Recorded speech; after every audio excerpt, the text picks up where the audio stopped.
Hi, this is Kevin. Welcome to part two of my tutorial for the authentication and authorization coding assignment, part of the EZU project.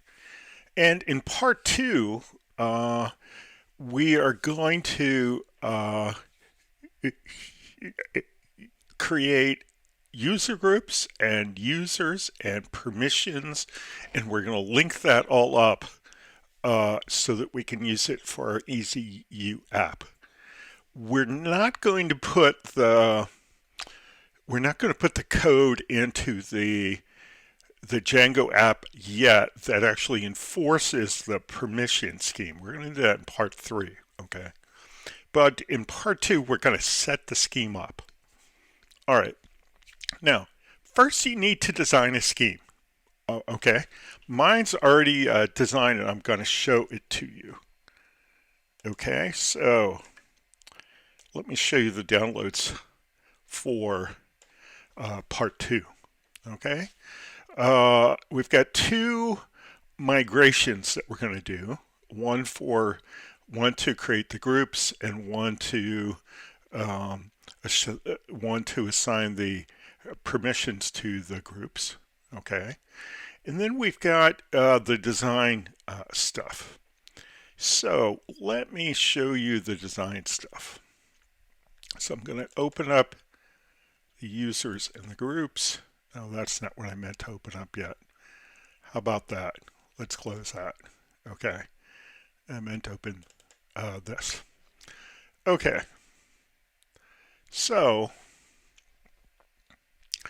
in my scheme, users belong to one of three groups, or they're a super user. Okay, so I've got a group that I'm calling CI. That's short for course info. CI user is just a normal user who has the minimal authorizations. They can see stuff. Okay, so I'm going to call that group CI user. Okay, then I have a group that I'm going to call CI scheduler. This is a person who schedules classes and stuff. So I'm going to give them all the capabilities for all of the tables. Oh, I forgot to tell you how I organized this. So I've got the groups and the super user across the top, and down the side I've got the tables, and I've got four authorizations: view, add, change, delete. And these are the authorizations that are part of the scheme that comes from the admin app. Okay, they map to the way that we set up the views and the pages, although the names are a little different. So if you think about the views and the pages that we have, let's take instructor for instance. The instructor list is going to need the view authorization. Okay, the instructor detail is going to need the view authorization. The instructor create is going to need the add authorization. The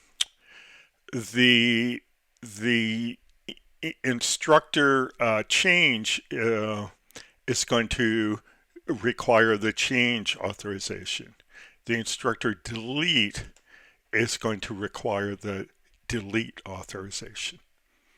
Okay, and I just want to look at our views again and make sure that I've mapped the names of these things the right way. Let me pull off everything I have over top of this. So if we look at our views, and let's just look at instructor. Okay, so for instructor, we've got the list. That's going to take the view authorization. We've got the detail. That's going to take the view authorization.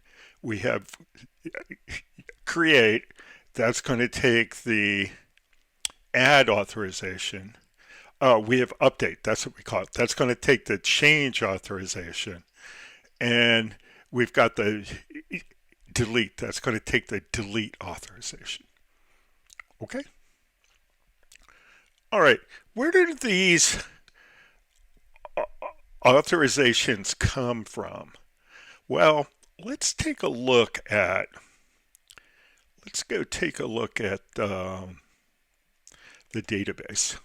Okay? If we look at the database, right now we're in the EZU database.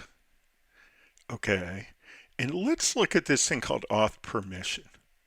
Okay, so Auth Permission is a part of this Auth application, which does authentication and authorization, right?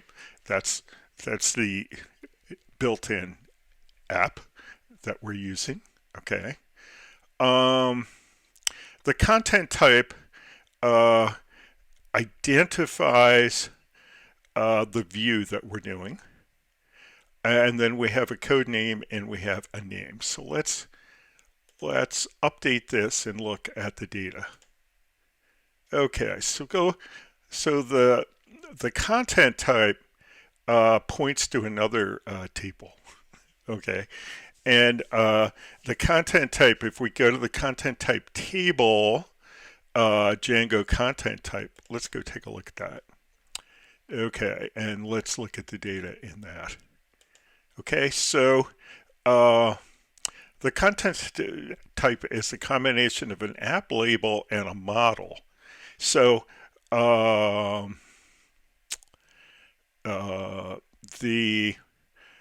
content types that we're interested in are course info period, course info section, course info year, student, semester, course, registration, instructor.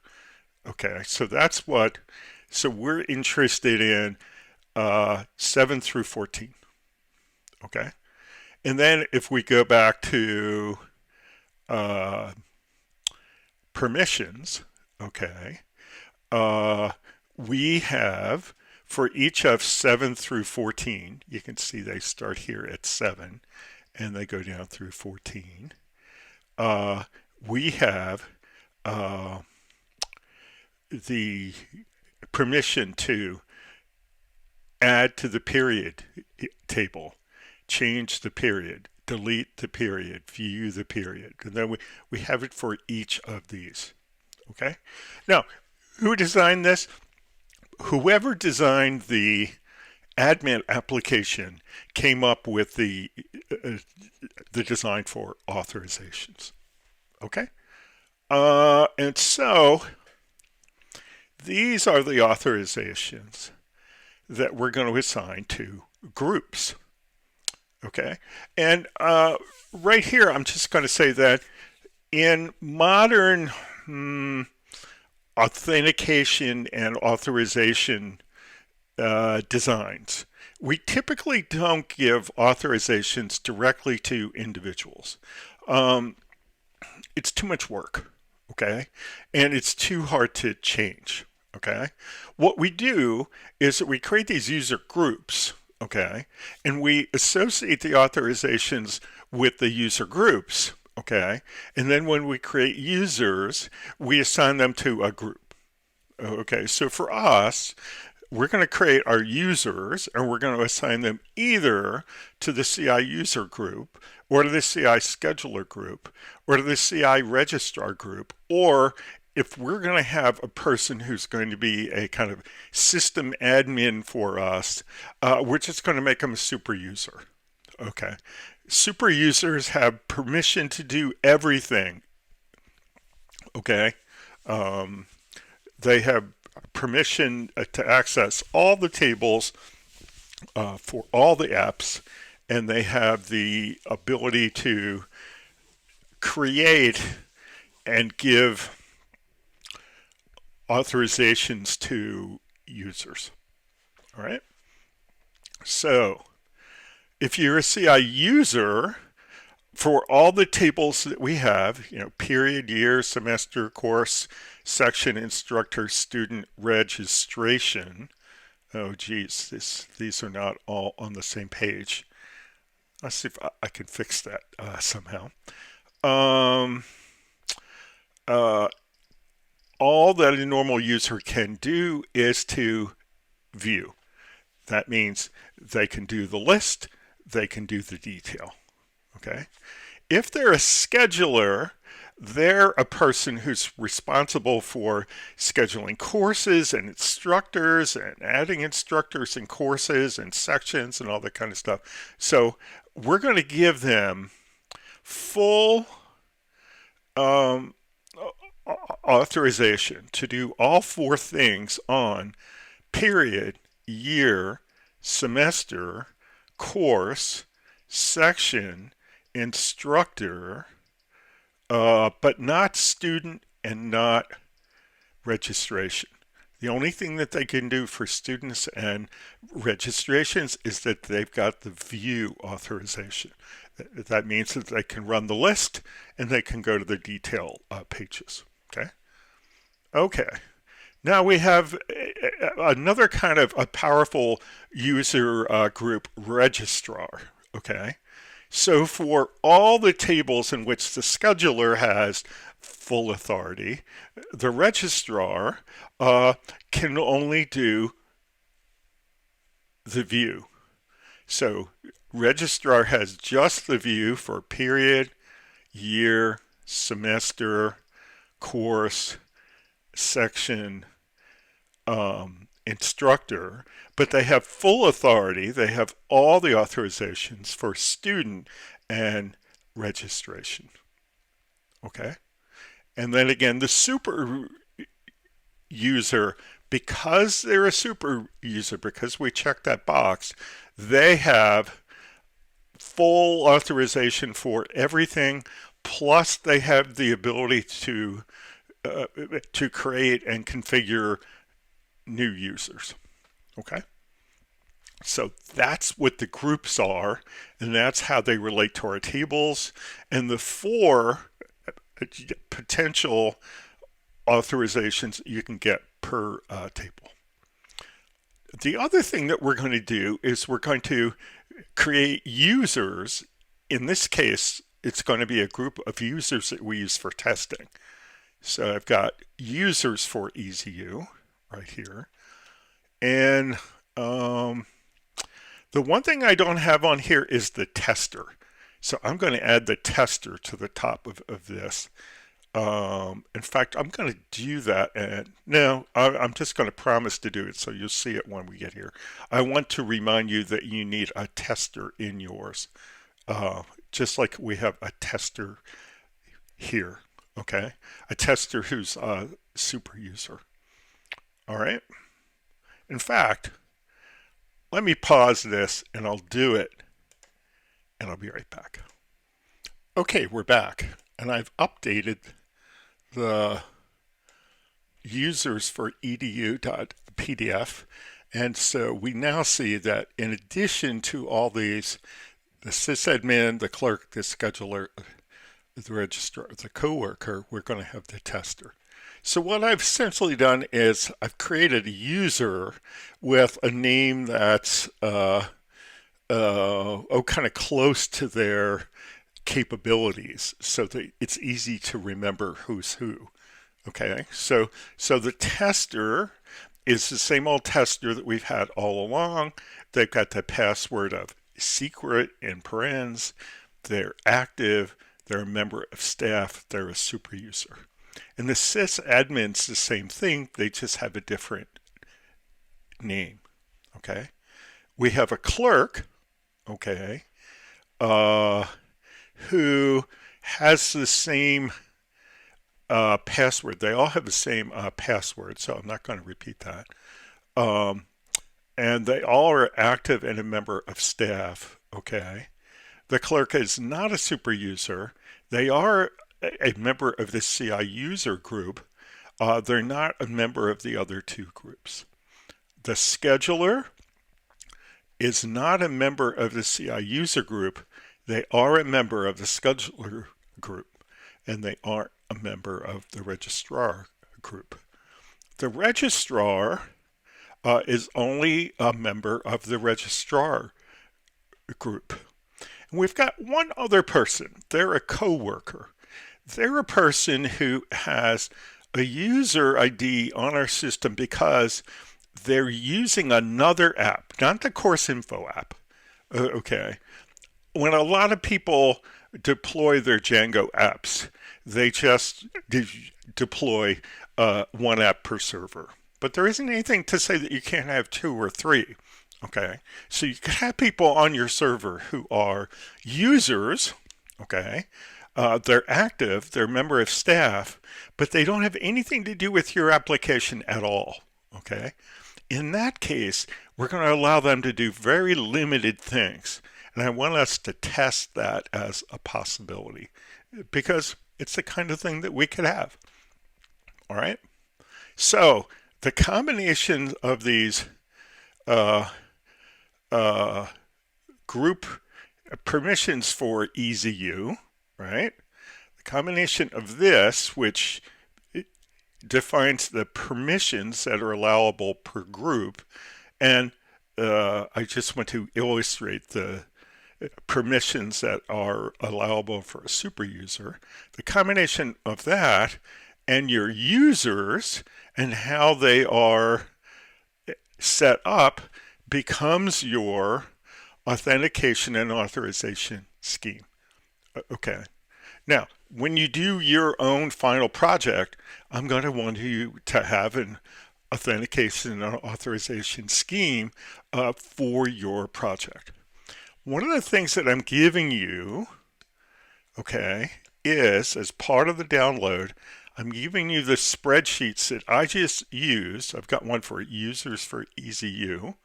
Okay, that's how I created the users spreadsheet.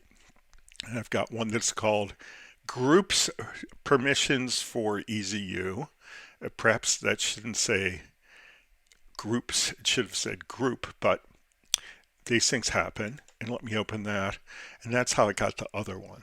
So I want to encourage you, because you do have to hand in some amount of documentation with your EZU project, with your final project, so that I will know how to test it and I'll understand the authentication and authorization scheme.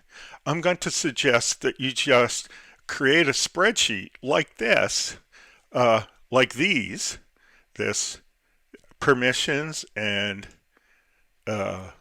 users, and you know, all you have to do is reuse the things I gave you. All right.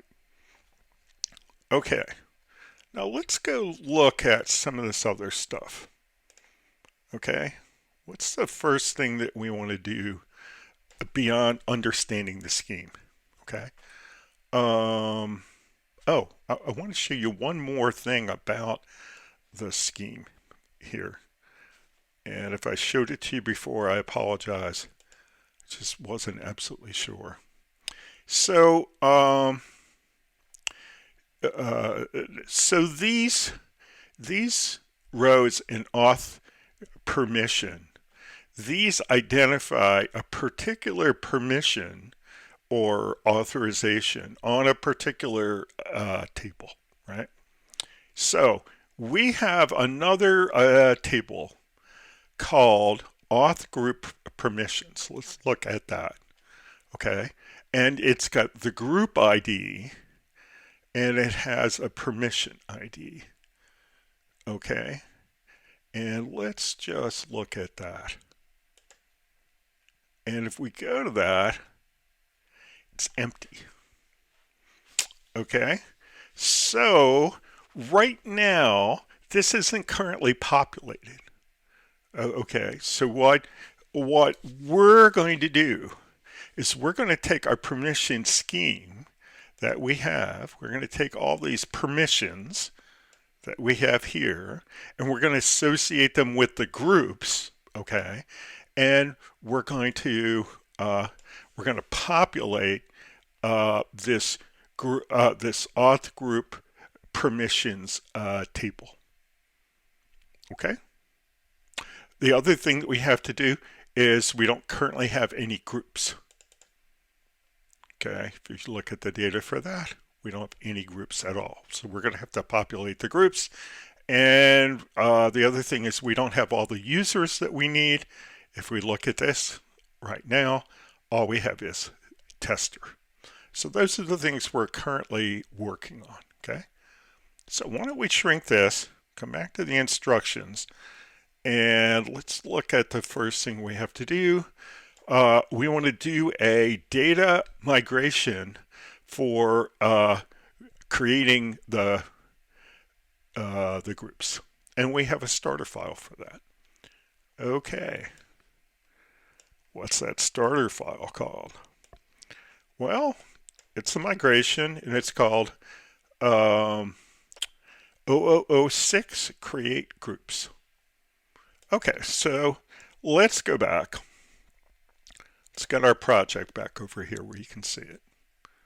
Okay, and let's look at migrations. Okay, and right now I can see that I've got the wrong project here. That's the one that's already done. That was my practice one. Here's the project that I care about. Okay, so let's go up to migrations.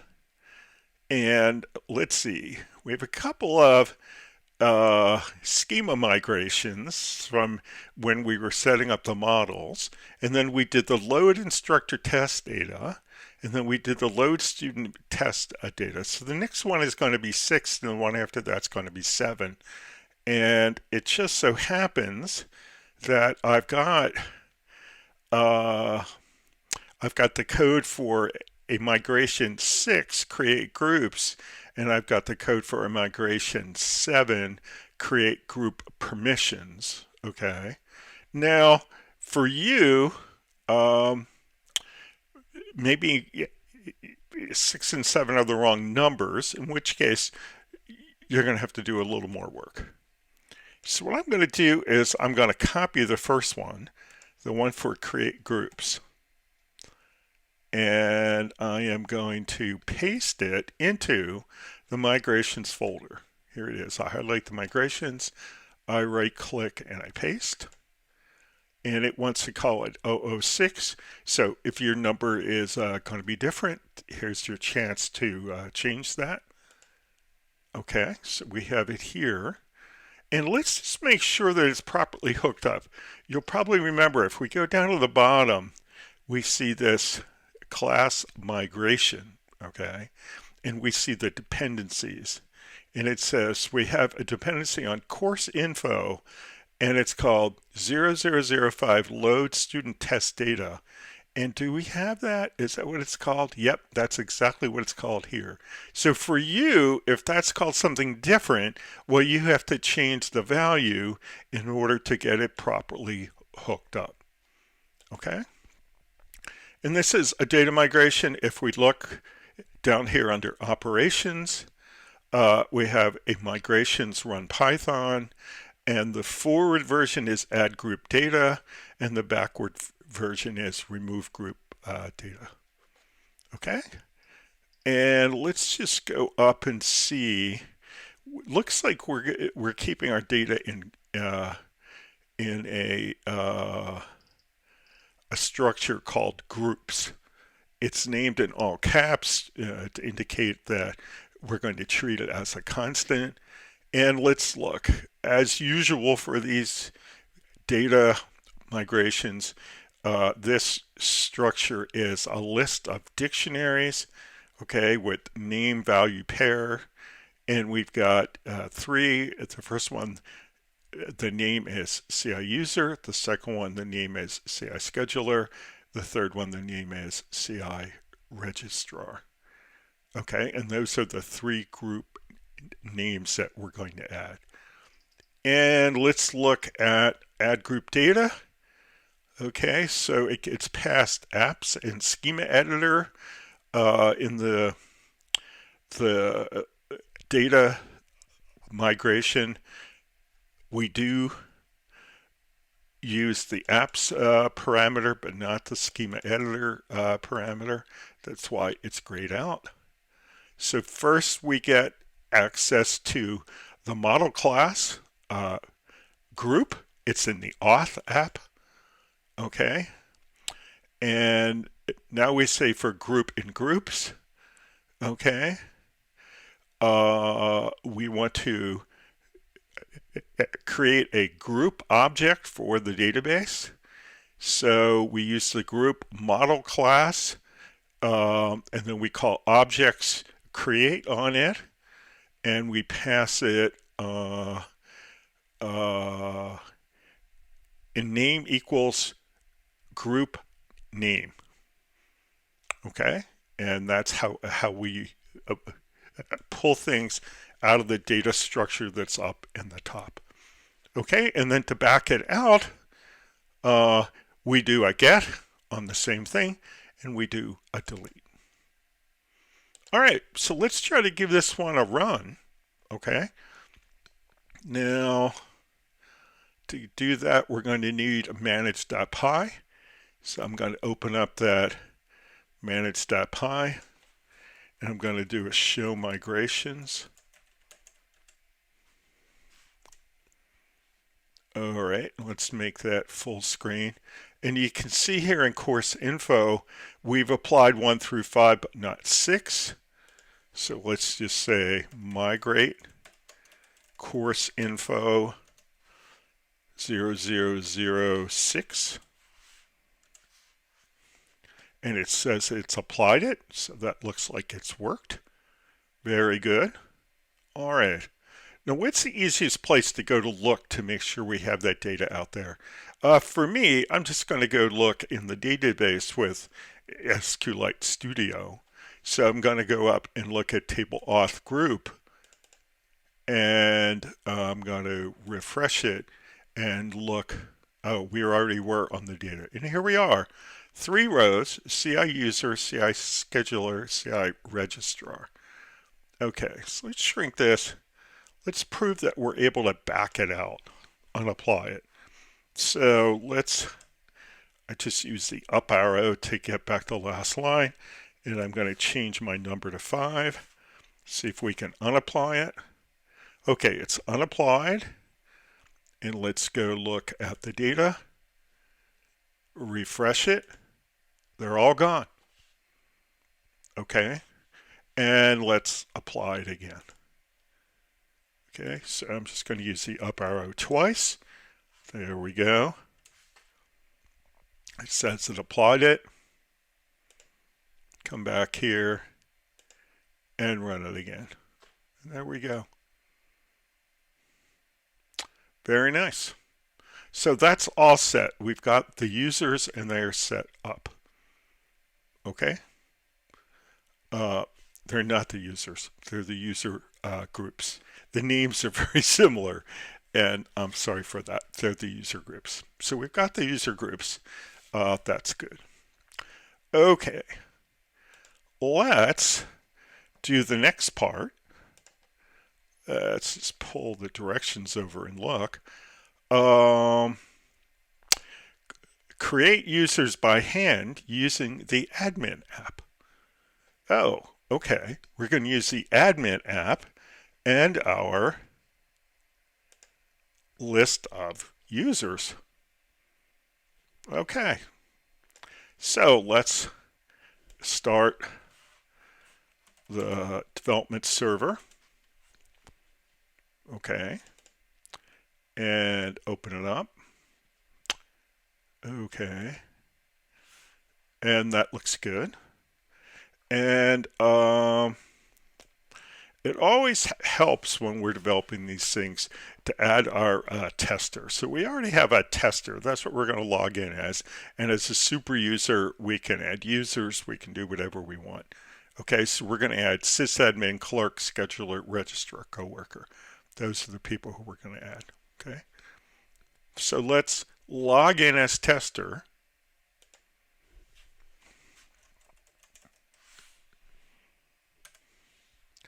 Let's give it our secret password.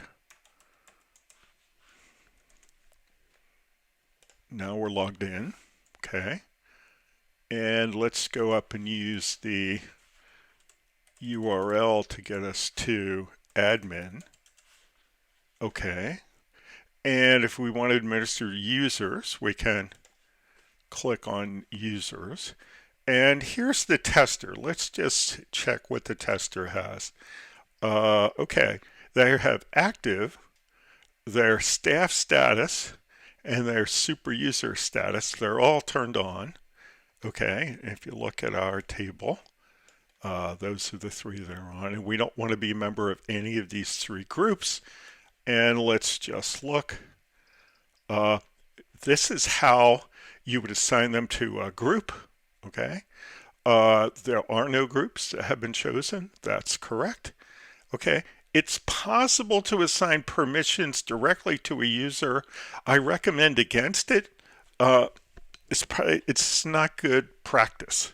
Okay. It becomes a sloppy mess, and you find that users have all these kind of custom permissions, and they're a mess.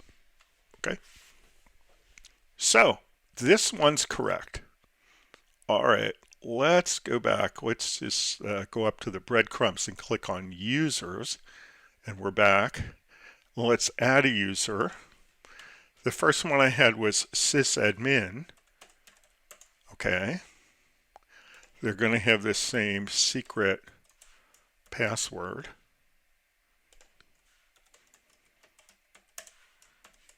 Okay. And we want to save and continue editing.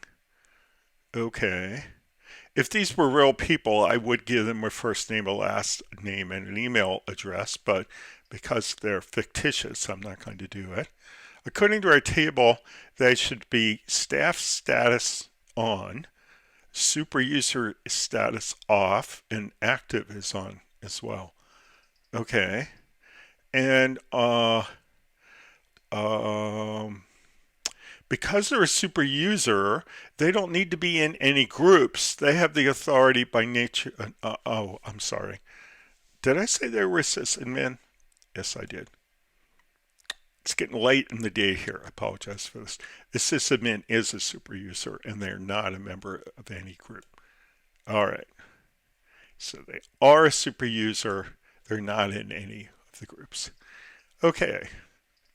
So we're going to save and add another. Okay, that looks good. The third one I have is clerk.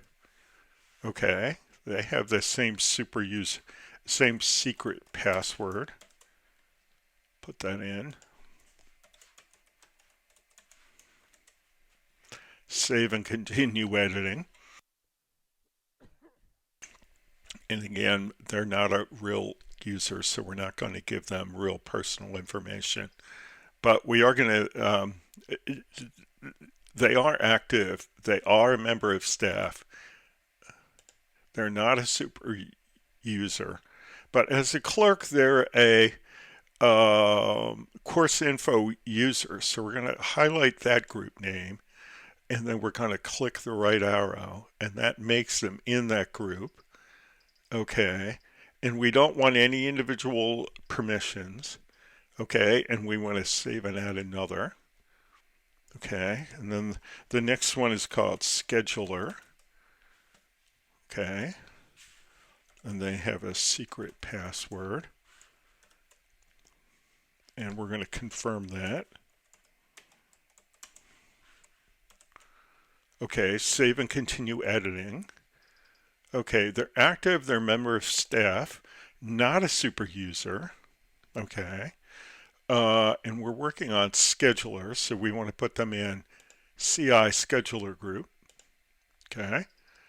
And now we're going to save and add another.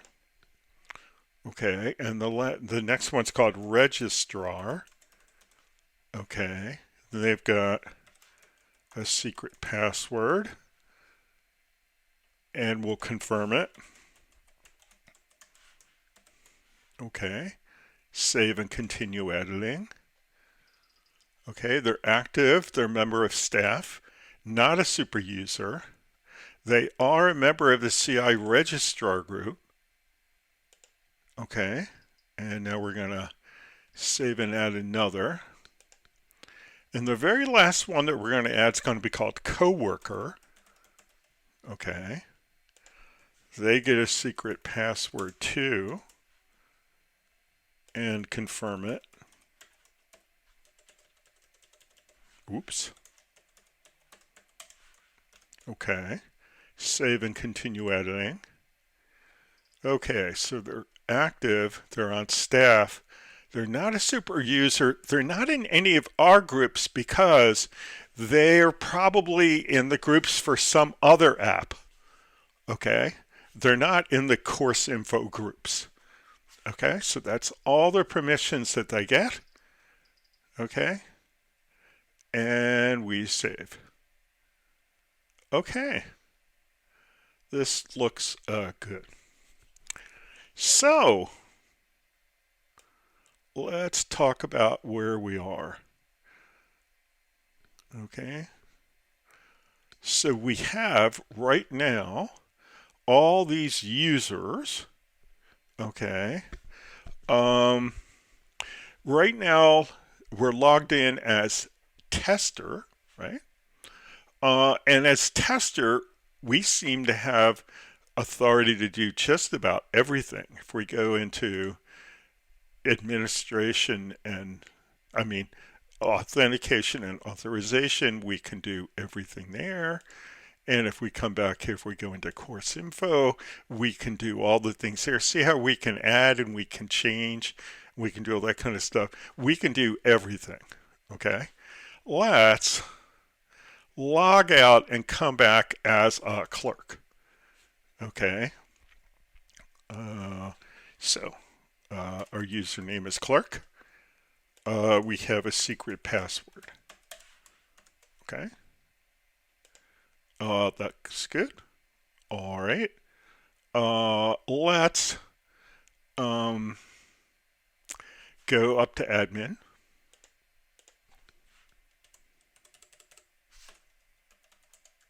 Okay. Interestingly, it says, welcome clerk. You don't have permission to view or edit anything. Why is that? Well, because I'm not a super user. Okay. Right now, we haven't registered any permissions for these groups. Okay. We're in the groups. The groups don't have any permissions yet. And so if we say that we're in a group and we're not a super user, well, we're out of luck. We can't really do anything at all. So only the users that we have that are super users right now, who are tester and sysadmin, are able to do anything in the admin app because we haven't populated that table that has the permissions for each group. Well, we had better do that. And how are we going to do that? Well, we're going to do that with our next part of this tutorial. And if we look at the instructions say that we're going to do the migration for create group permissions. All right, so that's in our starter file as well. Starter files. And it's called 0007 create group permissions.py. And I'm going to copy it. And I'm going to paste it up into the migrations folder. Okay. Now it wants to call it 0007, and that works in my scheme, but if it doesn't work in yours, here's your chance to rename it. Okay. All right. Now there's a lot more code here than there was in the last one, but we want to go all the way down to the bottom and see these dependencies. And mine says the dependency is 0006 create groups, and that works for me. Okay. But if that's not the name of the one before, then you've got to change yours. Okay. And let's look. We have the operations are one, migrations run Python, and the forward version is add group permissions data, and then the backward one is remove group permissions data. Okay. Now, let's take a look at the data structures up at the top of the program. They're more complex than we've had in any of these so far. Okay, so the first thing that we do,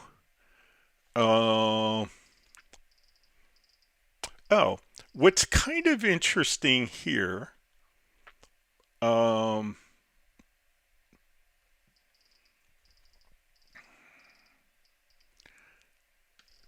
going to pause this because I need to find one more thing. Be right back. Okay, it was already here. So let's look at the code for add group permissions data. Okay.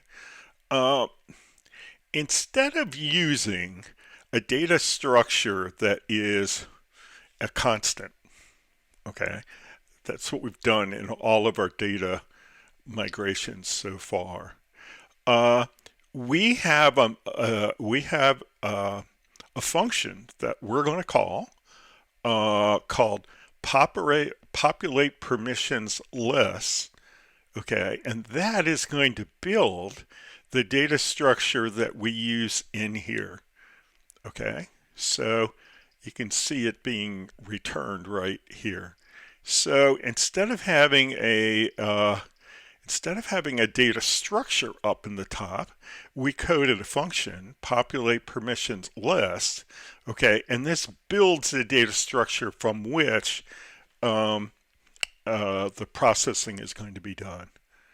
Okay, so what do we need is we need a way to get access to represent the permissions, okay? And there is a class in the Auth app called Permission. And so what we do is we get a reference to the permission class in the Auth app, and we put it into this variable called permission class. Okay. And now we go and create a bunch of variables that hold the permissions for each of our tables. Okay. So instructor permissions, okay, we ask for the permission class objects, and we want to filter them so we're only looking at the ones for course info instructor. Well, if we looked at that table, let's peek at that table again. Okay, if we look at permissions, okay,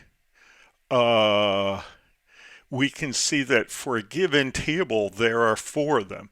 There's an add, a change, a delete, and a view. Okay, so if we do this call, we're going to retrieve 4 of them. Those are the instructor table permissions. And we do that for instructor and student and period and year and semester and course and section and registration. Okay? So those are all 4. Okay? What if we wanted to give lesser than all 4 permissions for that table? Well, you know what we did? We have these things that are just viewing it. Okay, so here's what we do. We called it perm view instructor. Okay, and we took a permission class. We asked for all the objects, and we filtered out. We only want the one for course info, instructor, view, instructor. So that's just going to get the one. So we have a permission to view the instructor, permission to view the student, the period, the year, the semester. We have all that kind of stuff. So we've got 2 flavors. We have a flavor that has all 4 permissions, and we have the flavor that only has the view. Okay, and now what we're going to do is we're going to put together the permission list for each of these groups. And this is how we do it. We've got 3 groups. We've got CI user, CI scheduler, CI registrar, okay, and the permissions. Now, how do we take those things and aggregate them? Well, there is a function called chain, okay, and we call chain and we pass it all of those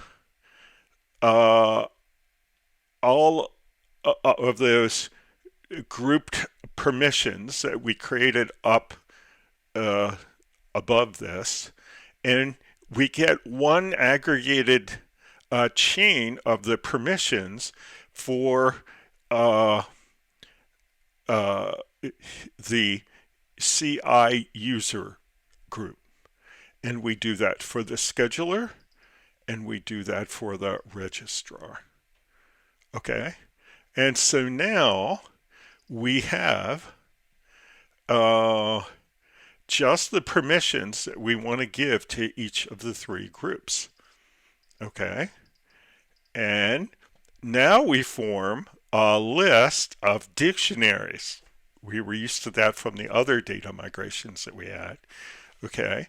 And in the dictionary, we have CI user. We're going to associate it with this chained list for CI user permissions. CI scheduler, it's going to be associated with the chain for CI scheduler permissions, and CI registrar is going to be associated with the chain for CI registrar permissions. Okay, and we're going to return this my group's initialization list. Okay, so down here, remember long ago when we called that code, we were looking for an initialization list, so we put it in the variable group's initialization list. Okay, and we have to get the model class for the group class in auth. And now we go and iterate our way through, and we so we say if group permissions list is not none, which is to say that it is empty, then we get a group object, okay, and then we set the permissions on the group object to this permissions list, and then we save it. Okay, now this is pretty complicated, all right, and I did not invent this. Okay, I found this, and I think someone is in. Some of this code is, I think, from Django Unleashed by Andrew Pinkham. Some of it's from the Django documentation, and some of this is from Vitor Freitas. If you look into the other resources section of the weekly schedule for the week that we're on, you'll see a link for a tutorial on authentication and authorization from Vitor Freitas, and I think some of this was from him too. But what I'm thinking is, when you go to create your authentication and authorization scheme for your final project, you can borrow this code too. You just have to make it work for your database instead of for EZU. Okay, so let's see if we can get this thing to run. We're going to stop the development server, okay, and now we're going to let's do a show migrations. Okay, so make that big so we can see it. We haven't run migration 7, so let's say migrate course info 0007. and show migrations. We're all the way down through 7, so that worked forward. Let's just make sure we're able to back it out. Migrate course info 0006. It said it unapplied it. Let's do a show migrations. Yeah, it unapplied it. Okay, so it looks like it's a proper migration. It can be applied both forward and backward without error. So let's reapply it. Okay. I'm just going to use my up arrow to get back to 0007. And we applied it. And let's look for that data. Again, should the data be out on the database already? Yes, it should. So let's go look at that database. Okay. And these are all the permissions from our application. So these are the ones that are available. How did we get these? Well, when we added the admin app and we added model classes and we did a migration, part of the migration for the model classes was to build this table with these auth permissions. Okay, but this auth group permissions, where you can see which of the groups have which permissions, well, that was empty before, and now there are 48 permissions. Okay, so the ID all the way on the left is the primary key.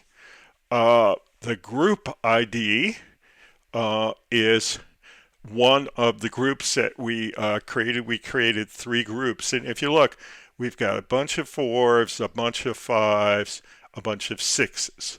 Okay, those are our 3 groups, and these are for 4.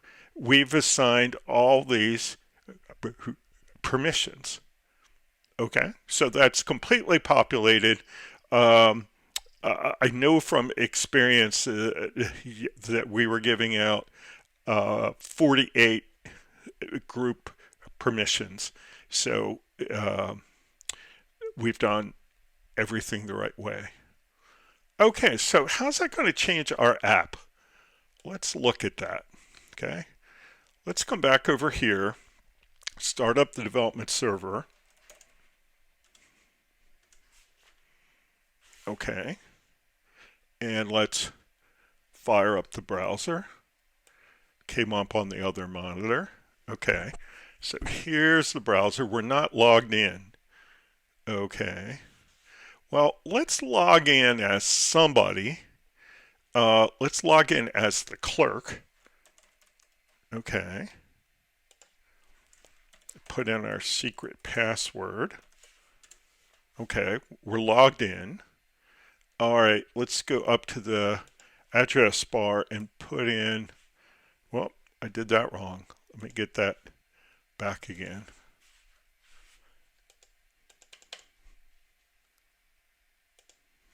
There we go. That's what I wanted. Admin. And let's go there. And look, it knows that we're the clerk because we're logged in as the clerk. It shows us all the course info things. Does it show us authentication and authorization? No, it doesn't. Why? Because we're not a super user. Without being a super user or having a specific authorization for that app, we don't even get to see the app. Okay? But in our own app, our course info app, we have all the tables, and you'll remember the clerk was able to view all these. So if we go to semesters and we view, we can see the semesters. But, we can't add, we can't change, we can't delete. Okay. Okay, so let's go let's log out as the clerk, and let's log in as the scheduler. Okay, and the scheduler has a secret password. Okay, and you can see that it knows we're the scheduler. So let's go to admin. Okay. And as you can see, we still can't see the other app. We can't see the Authentication and Authorization app, but we can see course info, and we can see all the tables. And if you remember, the scheduler had full authority on all tables but registrations and student, where they only had the view. Okay, so in this application, you can see add, change, and view. You can't see delete. Okay, how do you know that he's got delete? Well, let's just go to courses and click on change, and then pick a course like this IS439, and you can see he does have a delete button. Okay, even though it didn't show that on the on this. Okay, now one of the things that this user, the scheduler, is able to do, the scheduler is able to do, you'll remember that we've got two tables, periods and years, that we don't have pages for in the course info app. Okay, these are the things that you have to be able to manipulate in order to build semesters. Okay, and only the scheduler and the sysadmin are going to know about that. So because of the authorities that the scheduler has, okay, the scheduler is able to go to years, okay, where we've got 20, 21, and 22. They could add a year, okay, or they could change a year or delete a year. So we're anticipating that this admin app, that the admin app is going to allow anybody who's a scheduler to come here when they need to add more semesters and they don't have enough years. Well, they can go back and just add a year, or they can change one, or they can delete one. That wouldn't be a wise thing to do, but they can do it. Okay? Now, can everybody do that? No, only the people who are supposed to. So let's log out as the scheduler, okay, and let's log in as the registrar, okay, and put in the secret password, okay, and let's go up to admin.